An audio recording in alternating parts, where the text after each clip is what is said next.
In this guide, I'm going to show you guys how to share Google Photos with another phone. Let's get in. First, launch your Google Photos. Now click on the profile icon given at the top right. Here, you're going to find different option. Navigate to the option Google Photos settings. Then head over to the option sharing. Now click on the option partner sharing. Click on this drop down and select the choose starting date. Likewise, click on this drop down and select the photos to share. I'm going to select all photos. Now click on select partner. You can use phone contacts or you can type in the email address to whom you want to share these photos.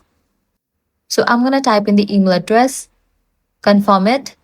Now in the other phone, the person needs to accept the invitation. With that, the person will get access to all these photos that you have shared. These photos will be shared automatically in their Google Photos app, and that's it. This is how you can easily share Google Photos with another phone. If this guide helped you out, do not forget to like, share, and subscribe. Thanks for watching.